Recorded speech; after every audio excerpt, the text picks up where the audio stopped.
ಸೋಮವಾರ 9/12/2024 ಬೆಳಗಾವಿ ಜಿಲ್ಲೆಯ ಬೆಳಗಾವಿಯ ಸುವರ್ಣಸೌಧದ ಹತ್ತಿರವಿರುವ ಬಸ್ತವಾಡ ಗ್ರಾಮದಲ್ಲಿ ಒಂದು ಜೈನ್ ಸಮಾಜದ ವಿವಿಧ ಬೇಡಿಕೆಗಳ ಹಕ್ಕೊತ್ತಾಯಕ್ಕಾಗಿ ಬೃಹತ್ ಸಮಾವೇಶವನ್ನು ಹಮ್ಮಿಕೊಂಡಿದ್ದು ಆ ಸಮಾವೇಶದ ಮುಖಾಂತರ ಸರ್ಕಾರಕ್ಕೆ ಮನವಿ ಪತ್ರವನ್ನ ನಮ್ಮೆಲ್ಲ ಪೂಜ್ಯರ ನೇತೃತ್ವದಲ್ಲಿ ಮತ್ತು ಎಲ್ಲ ಸಮಾಜದ ಹಿರಿಯರ ನೇತೃತ್ವದಲ್ಲಿ ಸಲ್ಲಿಸುವ ಒಂದು ಕಾರ್ಯಕ್ರಮವನ್ನ ಏರ್ಪಡಿಸಿದ್ದು ಅದರ ಕುರಿತು ಎಲ್ಲ ತಾಲೂಕುಗಳು ಮತ್ತು ಎಲ್ಲ ಮತಕ್ಷೇತ್ರದಲ್ಲಿ ಎಲ್ಲ ರಾಜಕೀಯ ನಮ್ಮ ಚುನಾಯಿತ ಪ್ರತಿನಿಧಿಗಳಿಗೆ ಒಂದು ಮನವಿಯನ್ನು ಸಲ್ಲಿಸುವ ಮೂಲಕ ಸರ್ಕಾರದ ಮೇಲೆ ಒತ್ತಡ ಹಾಕುವ ಉದ್ದೇಶದಿಂದ ನಾವು ಕೂಡ ಇವತ್ತು ನಮ್ಮ ಕ್ಷೇತ್ರದ ಜನಪ್ರಿಯ ಶಾಸಕರಿಗೆ ಒಂದು ಮನವಿ ಕೊಡುವ ಕಾರ್ಯಕ್ರಮವನ್ನ ಹಮ್ಮಿಕೊಂಡಿದ್ದೇವೆ. ತಮ್ಮೆಲ್ಲರಿಗೂ ಗೊತ್ತಿರುವ ಹಾಗೆ ಕಳೆದ ಅವಧಿಯಲ್ಲಿ ನಮ್ಮ ಶಾಸಕರ ನೇತೃತ್ವದ ಸರ್ಕಾರ ಇದ್ದ ಸಮಯದಾಗ ಇಡೀ ಕರ್ನಾಟಕದಲ್ಲಿಯೇ ಅತಿ ಹೆಚ್ಚು ನಮ್ಮ ಕ್ಷೇತ್ರಕ್ಕೆ ನಮ್ಮ ಸಮಾಜದ ನಮ್ಮ ಸಮುದಾಯ ಭವನಗಳ ಅತಿ ಹೈಯೆಸ್ಟ್ ಅನುದಾನ ನಮ್ಗೆ ಕೊಡಿಸಿದಾರ. ಯಾವತ್ತು ನಮ್ಮ ಸಮಾಜದ ಬೆಂಬಲಕ್ಕೆ ಅವರು ಇದ್ದಾರೆ. ಇನ್ನು ಮುಂದೆ ಕೂಡ ನಮ್ಮ ಈ ಬೇಡಿಕೆಗಳನ್ನ ಈಡೇರಿಸುವ ಸಲುವಾಗಿ ಒಂದು ಅಧಿವೇಶನದಲ್ಲಿ ಪ್ರಬಲವಾಗಿ ಅವರು ಪ್ರಯತ್ನ ಮಾಡ್ತಾರೆ ಅಂತ ಹೇಳ್ತಾ ನಮ್ಮ ಬೇಡಿಕೆಗಳನ್ನ ಈಗ ತಮ್ಮ ಮುಂದೆ ನಾನು ಮಂಡಿಸ್ತೇನೆ. ತೇರ್ದಾಳ್ ಹಾಗೂ ರಬಕವಿ ಸಿದ್ದೂಕ ಸೌದಿ ಜನಪ್ರಿಯ ಶಾಸಕರು ತೇರ್ದಾಳ್ ಮತಕ್ಷೇತ್ರ ಮತ್ತು ನಿರ್ದೇಶಕರು ಪಿಡಿಸಿಸಿ ಬ್ಯಾಂಕ್ ಮಾತೋಶ್ರೀ ನಿಲಯ ಬನಾಟಿ.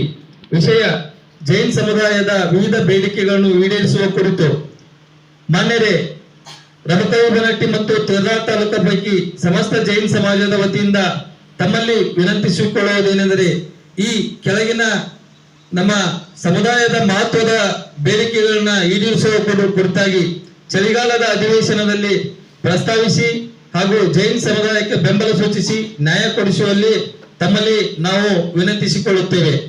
ನಮ್ಮ ಸಮಾಜದ ಬೇಡಿಕೆಗಳು ಮೊದಲನೆಯದಾಗಿ ಜೈನ್ ಅಭಿವೃದ್ಧಿ ನಿಗಮ ಸ್ಥಾಪನೆ ಮಾಡಿ ಪ್ರತಿ ವರ್ಷ ಕನಿಷ್ಠ ಅಂದರೂ 250 ಕೋಟಿ ನಮ್ಮ ಅಭಿವೃದ್ಧಿ ನಿಗಮಕ್ಕೆ ಒದಗಿಸಬೇಕು. ಎರಡನೇದು, ಕರ್ನಾಟಕ ಸರ್ಕಾರದಿಂದ ನೀಡಿರುವ ಶಿಕ್ಷಣ ಸಂಸ್ಥೆಗಳನ್ನ ಅಲ್ಪಸಂಖ್ಯಾತರ ಸಂಸ್ಥೆ ಎಂದು ನೀಡಿರುತ್ತಾರೆ. ಆ ಸಂಸ್ಥೆಗಳಲ್ಲಿ 50% ಕಡಿಮೆ ಅಲ್ಪಸಂಖ್ಯಾತ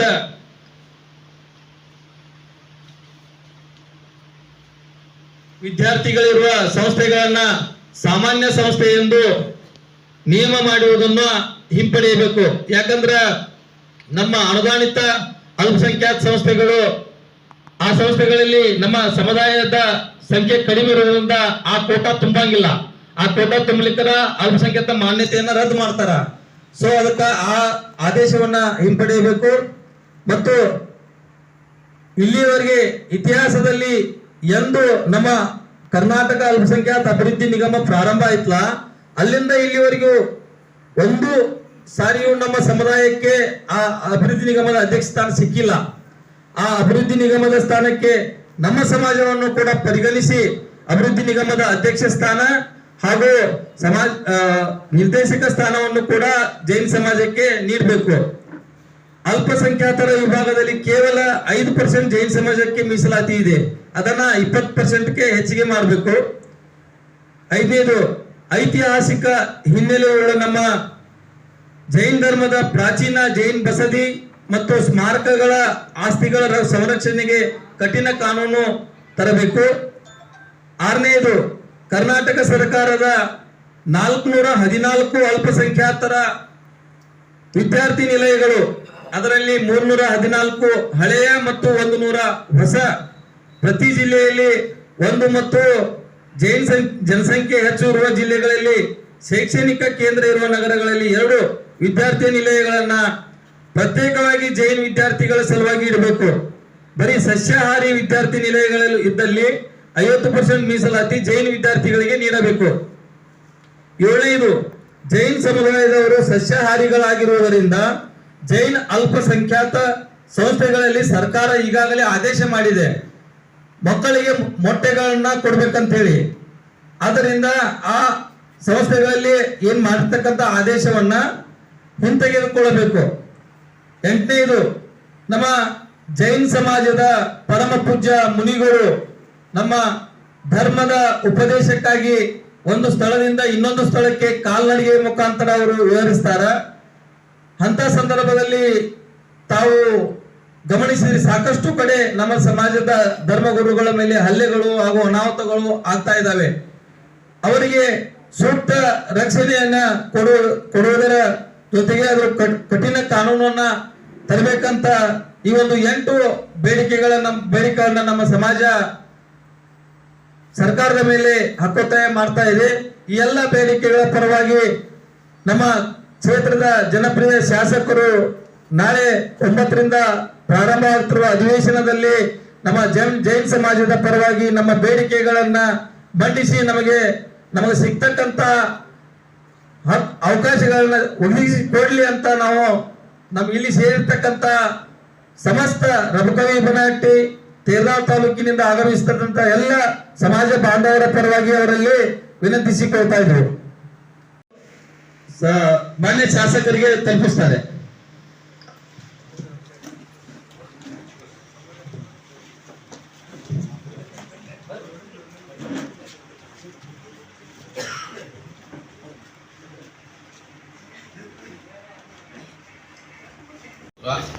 ಸಮಸ್ತ ಜೈನ್ ಸಮಾಜದ ವತಿಯಿಂದ ಈ ಮನವಿ ಪತ್ರ ಕೊಡುವ ಸಮಾರಂಭದಲ್ಲಿ ಅಧ್ಯಕ್ಷ ಸ್ಥಾನ ವಹಿಸಿರ್ತಕ್ಕಂಥ ಹಿರಿಯರಾದ DR ಪಾಟೀಲ್ ಅವರೇ, ಖ್ಯಾತ ವೈದ್ಯರಾದ ದಾನಗೌಡ ಸರ್ ಅವರೇ, ಸತೀಶ್ ಹಜಾರೆ ಅವರೇ, ಅಕ್ಕಿವಾಡ್ ಅವರೇ, ಸೂರ್ ಅವರೇ, ಮುಗುಂಡಿ ಅವರೇ, ಮಾಧವಗೌಡ ಪಾಟೀಲ್ ಅವರೇ, ಪ್ರಕಾಶ್ ದೇಸಾಯಿ ಅವರೇ, ಹಾಗೂ ಇಲ್ಲಿ ಸೇರಿರ್ತಕ್ಕಂಥ ಸಮಾಜದ ಎಲ್ಲ ಹಿರಿಯರೇ, ಯುವ ಮಿತ್ರರೇ, ಈ ಬೇಡಿಕೆಗಳ ನ್ಯಾಯೋಚಿತ ಬೇಡಿಕೆಗಳದ, ಇದ್ರಾಗಿನ 2 ಮಾತಿಲ್ಲ. ಅವ್ರಿಗೂ ಯಾವ ಕಾರಣಕ್ಕೆ ಯಾವ ಕಾಲಕ್ಕೆ ಇದನ್ನ ತದ್ವಿರುದ್ಧ 36 ನಂಬರ್ ತರಲ್ಲ, ಅವ್ರ ಮಕ್ಕಳ ಆ ಕಡೆ ಇದ್ರೆ ಈಗ ಇವ್ರ ಮಕ್ಕ ಈ ಕಡೆ ಈ ರೀತಿ ಜೋಡಿಸುವಂಥದ್ದನ್ನು ಮಾಡಿದ್ದಾರೆ ಹಿಂದಕ್ಕೆ. ಯಾಕಂದ್ರೆ ಅವರ ಆಚಾರ ವಿಚಾರಗಳ ಪದ್ಧತಿಗಳ ಬೇರೆನ ತದ್ವಿರುದ್ಧ. ಅವ್ರು ರಾತ್ರಿ ಊಟ ಮಾಡ್ತಾರೆ, ನೀವು ಹಗಲದ್ದಾಟ ವಾಸ ಮಾಡಿ ರಾತ್ರಿ ಊಟ ಮಾಡಂಗಿಲ್ಲ. ಯಾಕಂದ್ರೆ ಆಯುಷ್ಯ ಪರಮೋಧರ್ಮ ಅಂತ ಸೂಕ್ಷ್ಮ ಜೀವಾಣುಗಳಿಗೆ ತೊಂದರೆ ಆಗಬಾರ್ದು ನಿಮ್ಮ ಧಾರ್ಮಿಕ ಭಾವನೆ ಇದ್ರೆ ಅವರು ಹಿಂಸೆನ ಅವ್ರ ಧರ್ಮದ ಹಿಂಸೆ ಮಾಡೋದು ಧರ್ಮ. ನಾವು ಯಾವ್ದು ಮಾಡಬೇಡತ್ತೆ ಅದನ್ನು ತದ್ವಿರುದ್ಧ ಮಾಡ್ತಾರೆ. ಮತ್ತು ಅಂಥವ್ರು ಕೂಡ ಹೆಂಗೆ ಹೊಂತವ ಸಮಾಜ ಕೂಡಿಸುವಾಗ ಹೊಂದಂಗಿಲ್ಲ. ಆ ಕಾರಣಕ್ಕಾಗಿ ನೀವು ಏನು ಬೇಡಿಕೆ ಇಟ್ಟರೆ ಹಿಂದೆ ಎಂದೋ ಆಗಬೇಕಾಗಿದೆ. ಈಗಾದರೂ ಸಹಿತ ಸಮಾಜದವರು ನಮ್ಮ ಮಹಾರಾಜರು ಎತ್ತರ ವಹಿಸಿ ಇದೆಲ್ಲ ಸಮಾಜ ಒಕ್ಕೂಡುವಂಥದ್ದನ್ನು ಇಡೀ ರಾಜ್ಯದಲ್ಲಿ ಎಲ್ಲೆಲ್ಲಿ ಜೈನ್ ಸಮುದಾಯ ಐತಿ ಅಲ್ಲಿ ಶಾಸಕರಿಗೆ ಮನವಿ ಪತ್ರದ ಮುಖಾಂತರ ಸರ್ಕಾರದ ಈ ಅಧಿವೇಶನದಲ್ಲಿ ಸರ್ಕಾರದ ಗಮನ ಸೆಳೆಯಬೇಕು ಅನ್ನುವಂಥದ್ದನ್ನು ಹೇಳಿದ್ದು ಭಾಳ ಸ್ತುತ್ಯಾರ ಅದ. ಇನ್ನೊಂದು ನಿಜ ಅದ, ಸಪ್ರೇಟಾಗಿ ಮಾಡಲಿ ಏನು ತೊಂದರೆ ಇಲ್ಲ. ಎಲ್ಲಿ ಜೈನ್ ಸಮಾಜ ಹೆಚ್ಚದ ಅಲ್ಲಿ ಆದರೂ ಸಹಿತ ಜೈನ್ ಸಮಾಜದ ಮಕ್ಕಳಿಗೆ ನೀವು ಅವರು ಆಚಾರ ವಿಚಾರ ಪದ್ಧತಿ ಪ್ರಕಾರ ಪೂಜಾ ಪದ್ಧತಿ ಪ್ರಕಾರ ಬೇರೆಗೆ ಹಾಸ್ಟೆಲ್ ಮಾಡಿಕೊಟ್ರೆ ಅವರಿಗೆ ಅನುಕೂಲ ಆಗ್ತದೆ ಮತ್ತು ಅವ್ರು ಹೆಚ್ಚು ಬೆಳಲಿಕ್ಕೆ ಅನುಕೂಲ ಆಗ್ತದೆ. ಚೆನ್ನಾಗಿ ಮಾಡಿದ್ರು ಅಂದ್ರೆ ಮೊರಾರ್ಜಿ ದೇಸಾಯಿ ಶಾಲೆ ಟೈಪ್ ಅಲ್ಪಸಂಖ್ಯಾತರ ಜೈನ್ ಸಮಾಜದ ಹಾಸ್ಟೆಲ್ ಮಾಡ್ಬೇಕದನ್ನು ಮಾಡಿದ್ರೆ ಅವ್ರ ಮಕ್ಕಳ ನಿರ್ಭೀತಿಯಿಂದ ನಿರ್ಭಯದಿಂದ ಓದ್ಕೊಳ್ಳೋಕೆ ಅನುಕೂಲ ಆಗ್ತದೆ. ಯಾರ್ಯಾರನ್ನೋ ಜೋಡಿಸೋದ್ರ ಮುಖಾಂತರ ಅವ್ರಿಗೆ ಆಗೋದಿಲ್ಲ. ಅವರು ಅವ್ರ ಜೊತೆ ಅವ್ರ ಸಂಖ್ಯೆ ಹೆಚ್ಚಿರ್ತದ. ಮತ್ತು ಅವ್ರ ಬಾಜುಕ ನಮಗೀಗ ಶಾಲೆ ಒಳಗೆ ತತ್ತಿ ಕೊಡೋದು ಮಾಡ್ಯಾರಲ್ಲ, ಮಾಸ್ತರ್ಗಳು ಕಂಪ್ಲೇಂಟ್ ಮಾಡತ್ತಾರ. ನಮ್ಮ ಶಾಲ್ಯಾಗ 500-600 ಹುಡುಗರು ಇರ್ತಾವ್ರಿ, ತತ್ತಿ ಕುದಿಸೋದು ಅದನ್ನು ಸುಲಿಯೋದು ಅಳೋದು ಶಾಲೆಲ್ಲ ಗಬ್ಬತ್ ನಾಲ್ಕು ಅಂತ ಹೇಳ್ತಾರೆ. ಮಕ್ಕಳಿಗೆ ಶಿಕ್ಷಣನ ಆಗೋದಿಲ್ಲ. ನಾವೇನು ಪಾಪ ಮಾಡಿ ಶಿಕ್ಷಕರು ಆಗಿವಪ್ಪ ಅಂತ ಅನಿಸ್ತಾ ಇರ್ತಾರೆ. ಎಲ್ಲಿ ಹೊಸದ ಯೋಜನೆ ಜಾರಿ ತರ್ತಾರೆ. ಮತ್ತು ಎಲ್ಲಿ ನಿಮ್ಗೆ ನೀವು ಹೇಗೆ ಕೊಡ್ಬೇಕಾಗಿತ್ತು ಅವ್ರ ಮನೆಗೆ ಕೊಟ್ಟು ಕಳಿಸ್ರಿ. ಅಲ್ಯಾಕೆ ಶಾಲ್ಯಾಗ ನೀವು ಕುದಿಸಿ ಅಲ್ಲಿ ಆ ಶಾಲೆಯೆಲ್ಲ ವಾತಾವರಣ ಹದಗೆಡಿಸುವಂಥದ್ದನ್ನು ಮಾಡ್ತೀರಿ. ಅವ್ರ ಮಕ್ಕಳು ಮನೆಗೆ ಮನೆಗೆ ಹೋಗೋ ಮುಂದೆ ಅಟ್ರಿಗೆ ಕೊಟ್ಟು ಕಳಿಸ್ರಿ. ಅವ್ರು ಅವ್ರು ನಾನ್ ವೆಜ್ ಮಾಡ್ತಾರೆ ಅವ್ರು ಕೊಟ್ಟು ಕಳಿಸ್ರಿ. ಉಳಿದವ್ರು ಯಾರು ಬೇಡ್ತಾರೆ ಕೊಡ್ರಿ, ಬೇಡದವ್ರಿಗೆ ಬಾಳೆಹಣ್ಣು ಚಕ್ಕಿ ಕೊಡಾತೀರಿ ಅಟ್ಟು ಕೊಡ್ರಿ. ಅದನ್ನ ಬಿಟ್ಕೊಟ್ಟಿದ್ರು ಶಾಲೆ ವಾತಾವರಣನೂ ಹದಗೆಡಿಸುವಂಥ ಕೆಲಸವನ್ನು ಸರ್ಕಾರ ಮಾಡ್ತಾ ಇದ್ದದ್ದು ಅದು ಒಂದು ದೃಷ್ಟಿಯಿಂದ ತಪ್ಪಾಯ್ತು. ಮತ್ತು ಶಿಕ್ಷಣ ಸಂಸ್ಥೆ ಒಳಗೆ ನೀವು 50% ಸಂಖ್ಯೆಯಲ್ಲಿ ಅಂದ್ರೆ ಅವು ರದ್ದು ಮಾಡ್ತೀವಿ ಅನ್ನೋದು ಅದು ಒಂದು ತಪ್ಪೆ. ಯಾಕಂದ್ರೆ ಮೊದಲ ಈಗ ಹೇಳಿದ್ರೆ ಡಾಕ್ಟರ್ ಮೈಕ್ರೋ ಅಲ್ಪಸಂಖ್ಯಾತ ಆ ಟೈಪ್ ಇದ್ದ ಹೊತ್ನ್ಯಾಗ ಎಲ್ಲಿನ ಸಂಖ್ಯೆ ತರೋದು ಒಂದೊಂದು ಕಡೆ ನೀವು ಎಲ್ಲಿರೋ ಜನಸಾಂದ್ರತೆ ಜೈನ ಸಮಾಜದ ಎಲ್ಲೈತಿ ಅಲ್ಲೇ ಹೆಚ್ಚು ಅಭಿವೃದ್ಧಿ ಮಾಡ್ರಿ. ಹೊರಗಿನ ಬಡ ಜೈನ ಸಮಾಜದ ಮಕ್ಕಳು ಸಹಿತ ಅಲ್ಲಿ ಬಂದ ನಮ್ಮದು ಸಾಧೈತೆ ಅನ್ನುವಂಥ ಅಷ್ಟೊಳಗೆ ಅಭಿಮಾನದಿಂದ ಕಲಿಯುವಂಥದ್ದು ಕೆಲಸ ಆಗ್ತದೆ. ಅಷ್ಟೆಲ್ಲ ಆಗಿರುವಂಥ ಕೆಲಸನೂ ಸಹಿತ ಆಗ್ತದೆ. ಅದರಿಂದ ನಿಮ್ಮ ಎಲ್ಲ ಬೇಡಿಕೆಗಳನ್ನು ಅತ್ಯಂತ ನ್ಯಾಯೋಚಿತವಾಗಿದ್ದಾವೆ. ನಾವು ಎಲ್ಲ ಶಾಸಕರು ಕೂಡಿ ನಾವು ಬೆಳಗಾವಿ ಅಧಿವೇಶನದೊಳಗೆ ಒಂದು ಕಾಲಿಂಗ್ ಅಟೆನ್ಷನ್ ಹಾಕಿ ಸರ್ಕಾರದಿಂದ ಉತ್ತರ ಪಡೆಯುವಂಥ ಕೆಲಸ ನಾವು ಮಾಡ್ತೀವಿ ಅನ್ನೋಂಥ ಮಾತನ್ನು ಈ ಸಂದರ್ಭದಲ್ಲಿ ನಾನು ಹೇಳ್ತೇನೆ. ಅದರಿಂದ ನಾವು ಸರ್ಕಾರದ ಗಮನಕ್ಕೆ ತರ್ತೀವಿ. ಅಧಿವೇಶನ ಪ್ರಾರಂಭವಾಗುವುದಿದ್ದು ಆ ಅಧಿವೇಶನದಲ್ಲಿ ನಮ್ಮ ಅಲ್ಪಸಂಖ್ಯಾತರಲ್ಲಿ ಅಲ್ಪಸಂಖ್ಯಾತರಾಗಿರ್ತಕ್ಕಂಥ ಜೈನ ಸಮಾಜದ ಕೆಲವೊಂದು ಬೇಡಿಕೆಗಳ ಹಕ್ಕೊತ್ತಾಯಕ್ಕಾಗಿ ಅಧಿವೇಶನದಲ್ಲಿ ನಮ್ಮ ಸಮಾಜದ ಪರವಾಗಿ ಧ್ವನಿ ಎತ್ತಲು ಒಂದು ಮನವಿಯನ್ನು ಕೊಡುವ ಸಲುವಾಗಿ ಈ ಒಂದು ಸಭೆಯನ್ನ ಕರೆದಿದ್ದೀವಿ. ಈ ಒಂದು ಸಭೆಯ ಅಧ್ಯಕ್ಷತೆಯನ್ನ ನಮ್ಮ ತೆರದಾ ಮತಕ್ಷೇತ್ರದ ಜನಪ್ರಿಯ ಶಾಸಕರಾದಂತ ಸಿದ್ದು ಸವದಿ ಸರ್ ಇಲ್ಲ ಹಿರಿಯರಾದಂತ ಡಿ.ಆರ್. ಪಾಟೀಲ್ ಅವರು ವಹಿಸ್ಕೊಳ್ಬೇಕು. ಅದೇ ರೀತಿಯಾಗಿ ನಮ್ಮ ಸಮಾಜದ ಹಿರಿಯರಾದಂತ ಖ್ಯಾತ ವೈದ್ಯರಾದಂತ ಡಾಕ್ಟರ್ ಎಂ.ಎಸ್. ದಾನಿಗೌಡ ಸರ್ ವೇದಿಕೆ ಮೇಲೆ ಬರಬೇಕು.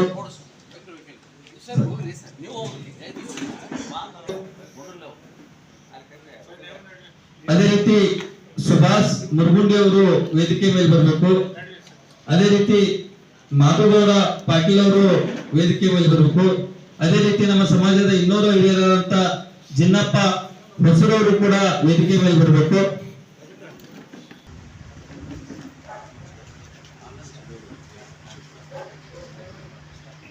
ಸುರೇಶ್ ಹೆಗ್ವಾಡ್ ಅವರು ಮಾತನಾಡಬೇಕು ಅಂತ ಹೇಳ್ಕೊಳ್ತಾರೆ. 9ನೇ ತಾರೀಕಿನ ದಿವಸ ನಡೆಯುವಂಥ ನಮ್ಮ ರಾಷ್ಟ್ರಸಂತ ಗುಣಧರ್ ನಂದಿ ಮಹಾರಾಜರ ನೇತೃತ್ವದಲ್ಲಿ ನಡೆಯುವಂಥ ರ್ಯಾಲಿಗೆ ತಮ್ಮೆಲ್ಲರನ್ನು ಆಹ್ವಾನಿಸಲು ಮತ್ತು ಅದೇ ರೀತಿ ಚಳಿಗಾಲ ಅಧಿವೇಶನದಲ್ಲಿ ನಮ್ಮ ಸಮಾಜದ ಹಕ್ಕೊತ್ತಾಯಗಳ ವಿವಿಧ ಬೇಡಿಕೆಯ ಹಕ್ಕೊತ್ತಾಯಗಳನ್ನು ಸದನದಲ್ಲಿ ಒತ್ತಾಯಿಸಿ ನಮ್ಮ ಸಮಾಜಕ್ಕೂ ಕೂಡ ಬೇಡಿಕೆಗಳನ್ನು ಈಡೇರಿಸಲು ಮಾನ್ಯ ಶಾಸಕರು ಸದನದಲ್ಲಿ ಪ್ರಸ್ತಾವ ಮಾಡುವ ಸಲುವಾಗಿ ಅವರಿಗೆ ಮನವಿ ಕೊಡುವ ಸಲುವಾಗಿ ಈ ಒಂದು ಸಭೆಯನ್ನು ಇಲ್ಲಿ ಕರೆದೈತೆ. ಈ ಸಭೆಯಲ್ಲಿ ವೇದಿಕೆ ಮೇಲೆ ಆಚರಣಾದಂಥ ಜನಪ್ರಿಯ ಶಾಸಕರಾದಂಥ ಸಿದ್ದು ಸವದಿ ಸಾಹೇಬ್ರೆ, ಡಿ.ಆರ್. ಪಾಟೀಲ್ ಅವರೇ, ಡಾಕ್ಟರ್ ದಾನಿಗೌಡ ಅವರೇ, ಸತೀಶ್ ಆಜಾದ್ ಅವರೇ, ಜಿನ್ನಪ್ಪಣ್ಣ ಅವರೇ, ಸುಭಾಷಣ್ಣ ಮುರ್ಗುಂಡಿ ಅವರೇ, ಮಾಧುಗೌಡ ಪಾಟೀಲ್ ಅವರೇ, ಸೇರ್ತಕ್ಕಂಥ ಎಲ್ಲ ಶ್ರಾವಕರೇ,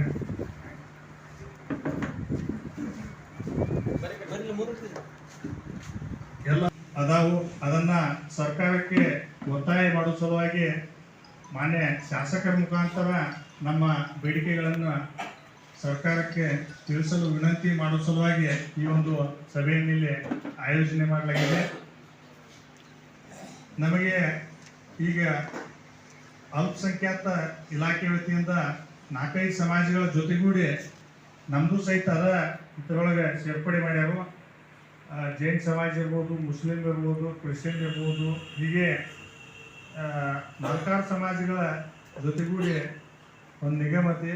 ಅದೇ ರೀತಿ ಶಾಲಾ ಹಾಸ್ಟೆಲ್ಗಳು ಸಹಿತ ಎಲ್ಲ ಕೂಡೇ ಇರೋದ್ರಿಂದ ಆ ಮುಸ್ಲಿಂ ಸಮಾಜದ ನಮ್ಮ ಸಮಾಜದ ಹಾಸ್ಟೆಲ್ಗಳನ್ನು ಬೇರೆ ಬೇರೆ ಮಾಡಬೇಕು ಮತ್ತು ನಮ್ಮ ಸಮಾಜಕ್ಕೇ ಒಂದು ಪ್ರತ್ಯೇಕ ನಿಗಮ ಮಂಡಳಿ ಸ್ಥಾಪನೆ ಮಾಡಿಕೊಡ್ಬೇಕು ಮತ್ತು ಇನ್ನೂ 10 ಬೇಡಿಕೆಗಳನ್ನು ಇಟ್ಕೊಂಡ ನಾವು ಈ ಒಂದು ಹೋರಾಟವನ್ನು ಸೋಮವಾರ ರಾಷ್ಟ್ರಸಂತರಾದಂಥ ಗುಣಧರ್ ನಂದಿ ಮಹಾರಾಜರ ನೇತೃತ್ವದಲ್ಲಿ ಬೆಳಗಾವದ ಬಸ್ತವಾಡ ಬಸದಿಯಲ್ಲಿ ಹಮ್ಮಿಕೊಂಡರು. ಆ ಕಾರಣದಿಂದ ಆ ಒಂದು ಇದಕ್ಕೆ ತಾವೆಲ್ಲರೂ ಬರಬೇಕು ಮತ್ತು ನಮ್ಮ ಸಮಾಜದ ಎಲ್ಲ ಬೇಡಿಕೆಗಳನ್ನು ಮಾನ್ಯ ಶಾಸಕರು ವಿಧಾನಸಭೆಯಲ್ಲಿ ಪ್ರಸ್ತಾವ ಮಾಡಿ ಸರ್ಕಾರದ ಮೇಲೆ ಒತ್ತಾಯ ತಂದ ನಮ್ಮ ಬೇಡಿಕೆಗೆ ಒಂದು ಬೇಡಿಕೆಗಳನ್ನು ಈಡೇರಿಸುವಲ್ಲಿ ಪ್ರಯತ್ನ ಮಾಡ್ರಿ ಅಂತೇಳಿ ವಿನಂತಿ ಮಾಡ್ಕೊಂಡು ನನ್ನ ಮಾತುಗಳನ್ನು ಮುಗಿಸ್ತೀನಿ. ನಮಸ್ಕಾರ. ಸಿದ್ದು ಸವದಿ ಅವರೇ, ಡಾಕ್ಟರ್ ದಾನಗೌಡ ಅವರೇ, ಹಜಾರೆ ಅವರೇ, ಸುರೇಶ್ ಅಕ್ಕಿವಾಡ್ ಅವರೇ, ಜಿನ್ನಪ್ಪ ಹೊಸರ್ ಅವರೇ, ಹಾಗೂ ಮುರುಗುಳ್ಳಿ ಅವರೇ, ಪಾಟೀಲ್ ಅವರೇ, ಇಲ್ಲಿ ಸೇರಿದಂಥ ಎಲ್ಲ ಹಿರಿಯರೇ, ಗೆಳೆಯರೇ, ನಾವು ಜೈನ್ ಸಮಾಜ ಭಾಳ ನಮ್ಮಲ್ಲಿ ಹಿಂದುಳಿದ ಸಮಾಜ ಐತಿ. ಭಾಳ ಎಲ್ಲರೂ ಏನು ಭಾಳ ಶ್ರೀಮಂತರಿಲ್ಲ. ಅದಕ್ಕೆ ನಾವು ನಮ್ಮ ಜೈನ್ ಸಮಾಜದ ಏನಾರ ಕೆಲಸ ತಗೋಬೇಕಾದ್ರೆ ನಾವು ಪಕ್ಷಿ ಪಂಗಡ ಎಲ್ಲ ಮರೆತು ಕಿಸಿಂದ ನಾವು ಒಕ್ಕಟ್ಟಾಗಿ ಹೋರಾಟ ಮಾಡಿರೋ ನಮಗೆ ಏನಾರ ಒಂದು ಸಹಾಯ ಸವಲತ್ತು ಗೌರ್ಮೆಂಟ್ದಿಂದ ಸಿಗ್ತದೆ. ಇದ್ರಾಗ ಏನು ಪಕ್ಷ ಇಕ್ಷ ಏನು ಸಂಬಂಧ ಇಲ್ಲ. ನಾವು ಹೋರಾಟ ಮಾಡೋದಂದ್ರೆ ಹೋರಾಟ ಮಾಡಬೇಕು. ನಾವೆಲ್ಲರೂ ಕೂಡಿ ಹೋರಾಟ ಮಾಡಿ ಈಗೇನು ಅವರು ಒಂದು ಇದನ್ನು ಮಾಡ್ಯಾರೋ ಮನವಿ, ಆ ಮನವಿ ಹೋಗಿ ನಿಮ್ಮ ಮುಂದೆ ಹೇಳ್ತಾರೆ. ಮನವಿ ಒಳಗೆಲ್ಲ ಯೋಗ್ಯತೆ ಇರೋದ್ರಿಂದ ಅದನ್ನು ನಾವೆಲ್ಲರೂ ನಾವು ನಿಮ್ಮ ಅದ್ರ ಸಲುವಾಗಿ ಈಗ ಎಷ್ಟು ಸಭೆಯನ್ನ ಉದ್ದೇಶಿಸಿ ಮಾತನಾಡ್ತಕ್ಕಂಥ ಹಿರಿಯರಾದಂಥ DR ಪಾಟೀಲ್ ಅವರಿಗೆ ಧನ್ಯವಾದಗಳು. ಈ ಒಂದು ಸಭೆಯನ್ನ ಉದ್ದೇಶಿಸಿ ನಮ್ಮ ಸಮಾಜದ ಹಿರಿಯರು ಖ್ಯಾತ ವೈದ್ಯರಾದಂಥ ಡಾಕ್ಟರ್ MS ನಾರಾಯಣಗೌಡ ಸರ್ ಒಂದೆರಡು ಮಾತನಾಡಬೇಕು ಅಂತ ಹೇಳ್ಬೋದು. ಮೈಕ್ರೋ ಮೈನಾರಿಟಿ ಅಂತೀವಿ, ಅಂದರೆ ಮೈನಾರಿಟಿ ಒಳಗೆ ಮೈನಾರಿಟಿ ಭಾಳ ಸಾಕಷ್ಟು ವ್ಯತ್ಯಾಸ ಅದಾವ. ಯಾಕಂದ್ರೆ ನಮ್ಮನ್ನ ಯಾವತ್ತೂ ಮುಸ್ಲಿಮ್ರು ಕೂಡ ಕೂಡಿಸ್ತಾರೆ, ಮುಸ್ಲಿಂ ಹಾಸ್ಟೆಲ್ ಕೂಡ ಕೂಡಿಸ್ತಾರೆ. ಅದು ನಮಗೆ ಭಾಳ ತೊಂದರೆ ಆಕೈತೆ. ನಮ್ಮ ಹುಡುಗರಿಗೆ ಭಾಳ ಅವಘಡ ಆಗ್ತೈತಿ. ಮುಂದೆ ಅದು ಚಾನ್ಸಸ್ ಅದಾವು ನಮ್ಮ ಹುಡುಗರು ಹಾದಿ ಬಿಡೋದು ಹೆಚ್ಚಿಗೆ ಚಾನ್ಸಸ್ ಅದಾವೆ. ಅದಕ್ಕೆ ನಮ್ಮದೇ ಆದ ಒಂದು ನಮಗೊಂದು ಬೇರೆ ಒಂದು ಕ್ಯಾಟಗರಿ ಮಾಡಿ ನಮ್ಮ ಹುಡುಗರಿಗೆ ಒಂದು ನಮ್ಮ ಆಹಾರ ಪದ್ಧತಿ ಬದಲಾದಾಗ, ನಮ್ಮ ಪೂಜಾ ಪದ್ಧತಿ ಬದಲಾಗಲ್ದಂಗೆ ಒಂದು ಹಾಸ್ಟೆಲ್ಗಳ ವ್ಯವಸ್ಥೆ ಆಗ್ಬೇಕು ಮೊದಲು. ಯಾಕಂದ್ರೆ ಎಲ್ಲಿ ಕೊಡ್ತೀರಿ ಎಲ್ಲ ಅವ್ರ ಕೂಡ ಕೂಡಿಸ್ಕೊಡ್ತೀರಿ, ಅವರೇ ಹೆಚ್ಚಿರೋದ್ರಿಂದ ನಮ್ಮನ್ನೆಲ್ಲ ತುಳಿದು ಬಿಡ್ತಾರೆ ಅವರು. ಹಂಗೆ ತುಳಿದು ನಾವು ಅಗದಿ ಮೈನಾರಿಟಿ ಒಳಗೆ ಮತ್ತೆ ಮೈನಾರಿಟಿ ಆಗಿ ಮತ್ತೆ ನಾವು ಭಾಳ ಅಲ್ಪಸಂಖ್ಯಾತರಾಗಿಬಿಡ್ತೀವಿ, ಅಲ್ಪರೊಳಗೆ ಅಲ್ಪ ಆಗಿಬಿಡ್ತೀವಿ. ಅದಕ್ಕೆ ಹಂಗಾಗದನ್ನ ಸರ್ಕಾರದವ್ರು ಸ್ವಲ್ಪ ವಿಚಾರ ಮಾಡಿ ಒಂದು ಕರೆಕ್ಟ್ ಇದ್ರದಲ್ಲಿ ನಮಗೊಂದು ಆ ಏನು ಒಂದು ಮೇನ್ ಮೈನಾರಿಟಿ ಕೊಡ್ತೀರಿ ಅದ್ರಾಗ ನಮ್ಗೆ ಎಷ್ಟು ಪರ್ಸೆಂಟೇಜ್ ಕೊಡ್ತೀರಿ ಒಂದು ಬೇರೆ ಮಾಡಿ ಕೊಟ್ರಿ ಅಂದ್ರೆ ನಮ್ಮ ಸಮಾಜಕ್ಕೆ ಅನುಕೂಲ ಆಗ್ತೈತಿ. ಬಟ್ ಏನಾಗಿದೆ ಅಂದರೆ ಕೆಲವೊಂದು ನಾವು ಸಾಕಷ್ಟು ಜನ ಇನ್ನೂ ಕಬ್ಬ ಕಡೆಗೆ ಹೋಗ್ತಾರೆ, ದಿನಗೂಲಿ ಕೆಲಸಕ್ಕೆ ಹೋಗ್ತಾರೆ. ಅವ್ರ ಬಗ್ಗೆ ನಾವು ಕಾಳಜಿ ಮಾಡೋದು ಜರೂರತಿ. ಅವ್ರಿಗೆ ಇದು ಹಾಸ್ಟೆಲ್ಗಳು ಬೇಕಾಗ್ತಾವ. ಆ ಹಾಸ್ಟೆಲ್ಗಳ ಇವೆಲ್ಲ ಬೇಕಾಕತ್ತಂದ್ರೆ ಅವ್ರಿಗೆ ನಾವು ಅನುಕೂಲ ಮಾಡಕ್ಕೆ ಈ ಸರ್ಕಾರದವ್ರು ಹೆಚ್ಚಿಗೆ ಲಕ್ಷ್ಯ ಕೊಡಬೇಕು. ಯಾಕಂದ್ರೆ ನಮ್ಮ ಜೈನರೊಳಗಿನ ಬಡವರ ಬಗ್ಗೆ ಕಾಳಜಿ ಈ ಸರಿಯಾಗಿ ಆಗುವುದಿಲ್ಲ. ಅದಕ್ಕೆ ಶಾಸಕರು ಈ ನಾಳೆ ನಡೆಯುವ ವಿಧಾನಸೌಧದಲ್ಲಿ ಧ್ವನಿ ಎತ್ತಿ ನಮ್ಮ ಬಗ್ಗೆ ಸ್ವಲ್ಪ ಹೆಚ್ಚಿಗೆ ಇದನ್ನು ಮಾಡಿ ನಮಗೆ ಕಾಳಜಿ ಮಾಡಿ ನಮಗೇನು ಬೇಕಾದಂಥವ ಅಂದರೆ ಇವನ್ ಶಾದಿ ಬಗ್ಗೆ ಅವ್ರಿಗೆ ಹೋಗ್ತತಿ. ನಮ್ಮ ಬಡ ಜೈನರಿಗೆ ಸಿಗಂಗಿಲ್ಲ. ಮತ್ತೆ ಯಾವ್ದಾರು ಸ್ಕಾಲರ್ಶಿಪ್ ಬಂದರೂ ಅವ್ರಿಗೆ ಹೋಗ್ತತಿ. ಯಾಕಂದ್ರೆ ಅವರೇ ಹೆಚ್ಚಿರೋದ್ರಿಂದ 80% ಅವರೇ ಇರೋದ್ರಿಂದ ನಮ್ಗೆ 10% ನಮಗೇನು ಸಿಗುದಿಲ್ಲ. ಅವೆಲ್ಲ ಸಿಗುವಾಗ ಒಂದು ಬೇರೆ ಒಂದು ಸ್ಪೆಷಲ್ ಕ್ಯಾಟಗರಿ ಮಾಡಿ ಕೊಡುವಂಥದ್ದೊಂದು ವ್ಯವಸ್ಥೆ ಆಗಬೇಕು. ಅದರಿಂದ ನಮ್ಮ ಬಡ ಹುಡುಗರಿಗೆ ಅನುಕೂಲ ಆಗ್ತತಿ. ಅದಕ್ಕೆ ದಯವಿಟ್ಟು ನಾವು ಈ ಶಾಸಕರಿಗೆ ವಿನಂತಿ ಮಾಡೋದಂದ್ರೆ ದಯವಿಟ್ಟು ನಿಮ್ಮ ಧ್ವನಿ ಎತ್ತಿ. ಯಾಕಂದ್ರೆ ಅವ್ರ ವಿಧಾನಸೌಧದಾಗ ಯಾವಾಗ ಮಾತಾಡ್ತಾರೆ ಭಾಳ ಪವರ್ಫುಲ್ ಆಗಿ ಮಾತಾಡ್ತಾರೆ. ಯಾಕಂದ್ರೆ ಅವ್ರನ್ನ ಫಾಲೋ ಮಾಡ್ತಿರ್ತೀನಿ, ನೋಡಿದೀನಿ. ಭಾಳ ಧ್ವನಿ ಎತ್ತಿ ಅಗದಿ ಜೋರಾಗಿ ಮಾತಾಡೋದ್ರಿಂದ ಅವ್ರಿಗೆ ಒಂದು ಭಾಳ ಒಂದು ವರ್ಚಸ್ಸು ಚೆನ್ನಾಗಿದೆ. ಅದವ್ರು ನಮ್ಮ ಸಮಾಜದ ವತಿಯಿಂದ ಅವರೊಂದು ಮಾತಾಡಿ ನಮಗೊಂದು ಈ ಫೆಸಿಲಿಟಿಗಳು ಸಿಗುವಂಥ ವ್ಯವಸ್ಥೆ ಆಗುವಂಥದ್ದು ಮಾಡಬೇಕು ಅಂತೇಳಿ ಕಳಕಳಿಯಿಂದ ಕೇಳಿಕೊಂಡು ನನಗೆ ಎರಡು ಸ್ಪಂದಿಸಿ ನಮ್ಮ ಬೇಡಿಕೆಯನ್ನ ಅಧಿವೇಶನದಲ್ಲಿ ಮಂಡಿಸಿ ಸರ್ಕಾರದ ಮೇಲೆ ಒತ್ತಾಯ ಮಾಡುತ್ತೇನೆ ಅಂತ ಹೇಳ್ತಕ್ಕಂಥ ನಮ್ಮ ಈ ಭಾಗದ ಜನಪ್ರಿಯ ಶಾಸಕರಾದಂಥ ಶ್ರೀಯುತ ಸಿದ್ದು ಸದಸ್ಯರಿಗೆ ಸಮಸ್ತ ಜೈನ್ ಸಮಾಜದ ಪರವಾಗಿ ತುಂಬ ಹೃದಯದ ಧನ್ಯವಾದಗಳನ್ನು ಸಲ್ಲಿಸ್ತೀನಿ. ಸೋಮವಾರ 10 ಗಂಟೆಗೆ ಸಮಾವೇಶ ಪ್ರಾರಂಭ ಆಗ್ತೈತಿ. ಸುವರ್ಣಸೌಧದ ಅಪೋಸಿಟ್ ಐತಿ ಬಸವಾಳ ಗ್ರಾಮ. ದಯವಿಟ್ಟು ತಮ್ಮ ಗ್ರಾಮದಿಂದ ತಮ್ಮ ಗ್ರಾಮಗಳಿಂದ ಹೆಚ್ಚಿನ ಸಂಖ್ಯೆಯಲ್ಲಿ ಶ್ರಾವಕರನ್ನ ಕರೆತರುವಂತ ವ್ಯವಸ್ಥೆ ಮಾಡಬೇಕು. ಯಾಕಂದ್ರೆ ಈಗ ಬಂದಿರತಕ್ಕಂಥ ಎಲ್ಲರೂ ಪ್ರಮುಖರು ಅದೀವಿ. ನಾವು ನಮ್ಮ ಗ್ರಾಮದಿಂದ ಹೆಚ್ಚಿನ ಸಂಖ್ಯೆಯಲ್ಲಿ ನಾವು ಆ ಕಾರ್ಯಕ್ರಮದಲ್ಲಿ ಭಾಗವಹಿಸಿ ಆ ಕಾರ್ಯಕ್ರಮವನ್ನ ಯಶಸ್ವಿ ಮಾಡೋದು ನಿಮ್ಮೆಲ್ಲರ ಕರ್ತವ್ಯ ಆಗಿದೆ. ಯಾಕಂದ್ರ ಈಗಿನ ಈ ಕಾರ್ಯಕ್ರಮ ನಮ್ಮ ಮುಂದಿನ ಭವಿಷ್ಯದ ಮಕ್ಕಳಿಗಾಗಿ ಇರೋದ್ರಿಂದ ನಾವೆಲ್ಲರೂ ನಮ್ಮ ಕೆಲಸ ಕಾರ್ಯಗಳನ್ನ ಬದಿಗೊತ್ತಿ ಹೆಚ್ಚಿನ ಸಂಖ್ಯೆಯಲ್ಲಿ ಆ ಒಂದು ಕಾರ್ಯಕ್ರಮದಲ್ಲಿ ಭಾಗವಹಿಸಿ ಅದನ್ನ ಯಶಸ್ವಿ ಮಾಡಬೇಕಂತ ತಮ್ಮೆಲ್ಲರಲ್ಲಿ ಎಲ್ಲ ಹಿರಿಯರ ಪರವಾಗಿ ವಿನಂತಿಸಿಕೊಳ್ತೇವೆ.